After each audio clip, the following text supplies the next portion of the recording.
This is Jesse Smith from Pritchett, Colorado. Pritchett, Colorado. He's going to tell us about this saddle that Casey Jordan tooled. What era is it from? Well, this saddle, they were normally making them back between probably 1860 to 1875. The saddle sort of progressed from the original Mexican saddle that with the big tree, big horn, I mean. Tree, and had very little leather on it. Had rigging that came around the fork like this, and a ring that hung right here. Yes. And so then they progressed as they started making the American cowboy saddle. They first started putting, this is what's called a half-seat saddle. This doesn't have a ground seat. Yeah, this does have a ground. It does. From here back, it has a ground seat. Okay. And which give them a more comfortable area to sit in. A lot of the old Mexican saddles, they might just make a little pad. I've seen a lot of them that have just a little pad that's stuffed with horsehair that they laid across the seat, was tied in here and tied in the back right here. Okay. And that was all they had for a seat. A lot of the earlier saddles didn't even have the fenders.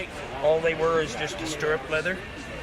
And they started putting fenders on them to protect their leg from the sweat of the horse and also from the rigging rings and stuff underneath. Right. And so they started putting fenders on. Then later on, in about the 1870s, they started putting a seat jockey on here, which is a patch of leather that came from here to here that basically covered up the edge of the fender. But here. It wasn't all one piece with the seat. No, it was started out. They just tacked it into or put screws in to hold it into the seat right here, and then they ended up sewing it to the center part of the seat right here. Beyond that point, after the 1870s to up into the 1880s, in that time period, they started bringing the seat forward right here and tying it in across the front right here. So that's like the McClellan's? No, McClellan was completely open in the center. It didn't have any ground seat in it at all, and it was a completely different kind of tree than what this is. It was the military saddle. Right. It didn't have a horn on it. It had a high cantle and sort of a fork thing in the front of it. Right. And really didn't have much leather down on the sides. Similar to what I would think of a pack saddle. Quite a bit like a pack saddle, only just a little bit of difference. They did generally put a leather covering on the tree bars and up over the fork. Okay. But some of the original McClellan saddles didn't have any leather on them at all. They were just rawhide. They rawhided the tree and it was covered. Could you imagine 30 miles a day in that? Yeah, I figured they made them that way to keep the troops awake on a long march. I imagine it would. Yeah, I rode one time. I've got a McClellan saddle that I've owned for about probably 40 years, and I'd never ridden it. Some people said they're really comfortable to ride, and other people said that they're a bear trap. And so I took mine out, put it on my horse one time, and I rode about 3 miles. I was never so glad to get off of the saddle in my life as I was on that. So maybe my butt wasn't built quite right to fit a McClellan, I don't know. But maybe you were used to a comfortable saddle. Yeah, I was used to riding. When you didn't know any better, no. You didn't know. It was bareback or a tree. Yeah. That's interesting. But then they started bringing the seat forward here and tying it in across here. And later on in the late 1880s and 1890s, they started building. What they were doing is making the seat jockeys the same part of leather as the seat, and they also brought it to here. And so they made this all one piece of leather right here down to here and back in the back and up here. But they still did, and that's what was called a loop seat. What they did is it had a cutout right in here that the stirrup leathers come through the top part of the seat. And why they left those open, unless they thought that they couldn't feed the stirrup leathers up through there without. Somebody said that they thought it was so they could clean their stirrup leathers up here through this holes in the seat. But then about the turn of the century, they decided they didn't need these holes here, so they covered those holes up and started making a solid seat saddle then. So if any saddle that has a solid seat on it had to be made from about 1890 forward, because previous to that they had the openings for the stirrup leathers in the seat. Wow. And then the seats of the saddle only came to here and down here and across and up in the back. And it was about probably around 1910 that they actually started making the front seat jockey and the seat one piece of leather. And somebody apparently decided that they could go ahead and cut that piece clear on up forward, and they could eliminate this concho right here. And so then most of your modern saddles, see, are built.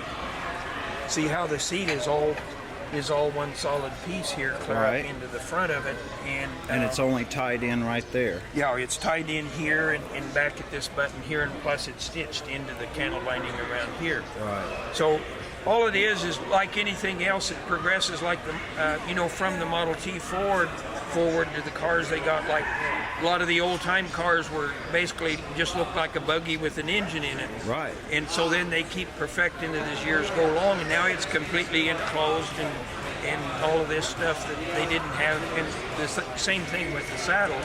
They progressed from the beginning like this and up until they're making a saddle like this one right here.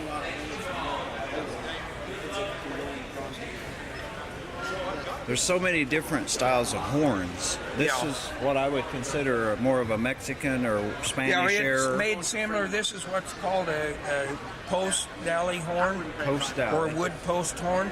And see, this horn is made out of the same wood as the fork of the saddle is. So what you do when you cut this block of wood out here, you extend it up here and you carve this horn out of the same. And that's the way the old Mexican saddles work. And that's where it came by the terminology fork.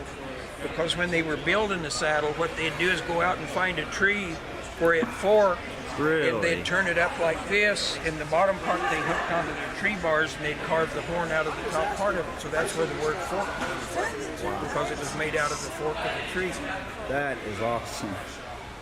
So like today, the metal horns are just anchored into the bars. They're bolted into the tree bars like this little tree here.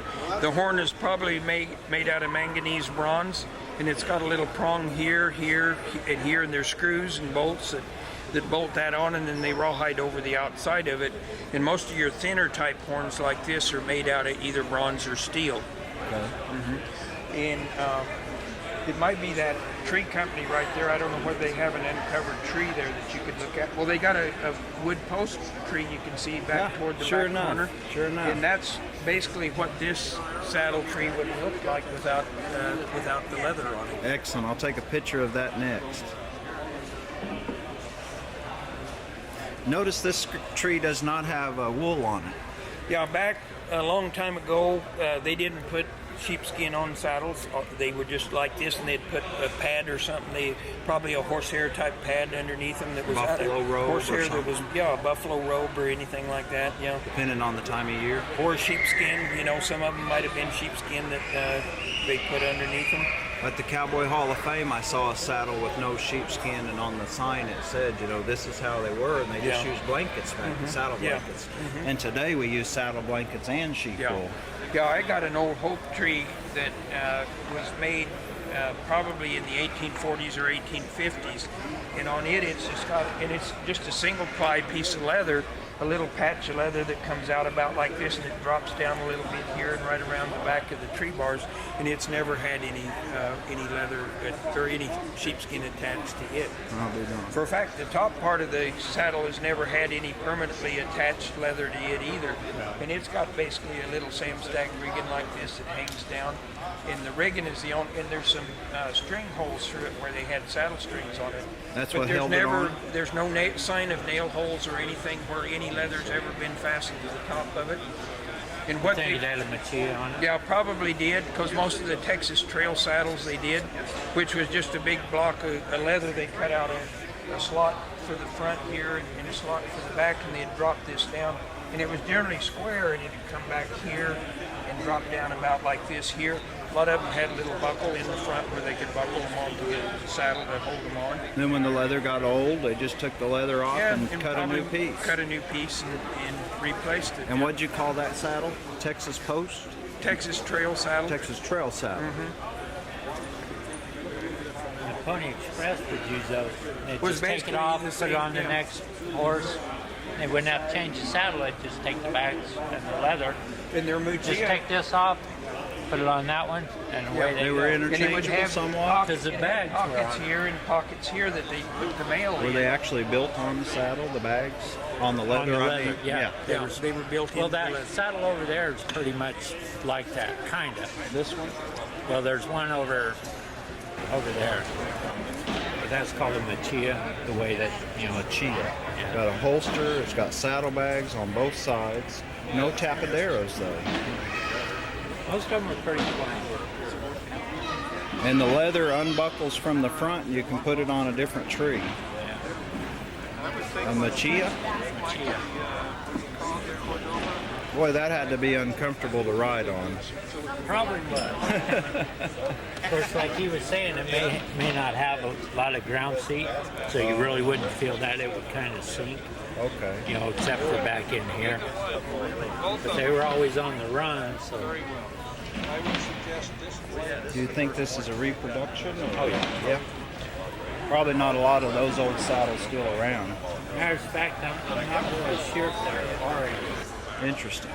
Any other things you'd like to add about trees or saddles that we might find interesting? We could be here all day. We'll be here the next 2 days. Will you guys be up at Sheridan? I will be, yeah. You bring in some saddles? Yeah, I do this show at Sheridan every year. I've been there every year. I think it's the 13th year, and That's I've what been I there heard. every year since. Sell the show saddles began. there every year? I don't really. It's not a selling show because almost everybody that attends the show is a leather worker. Right. Also, what I do at the show there is I promote my saddle making school, and I do get a lot of people that are interested in that. I used to teach the saddle making course in Spokane, Washington for 21 years, and I used to bring my students over to the Sheridan show so that they got exposure to the industry. Right. It was the best way in the world for the students to get out and see actually what's going on out in the industry. Most of them were amazed that it was as big a deal as it was the leather industry in the United States. Do you think that show and the industry as a whole is growing or shrinking? Oh yeah, it's growing all the time. More people getting interested in leather work, and there's actually more saddle makers around now than there were 50 years ago.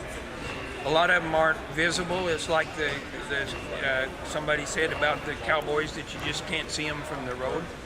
And almost any little town you go through, if you bother to stop and check through their phone book, there's a saddle shop in that little. If it's any size, especially in the western part of the United States, Right. If it's any size of town at all, it's going to have a saddle maker in it.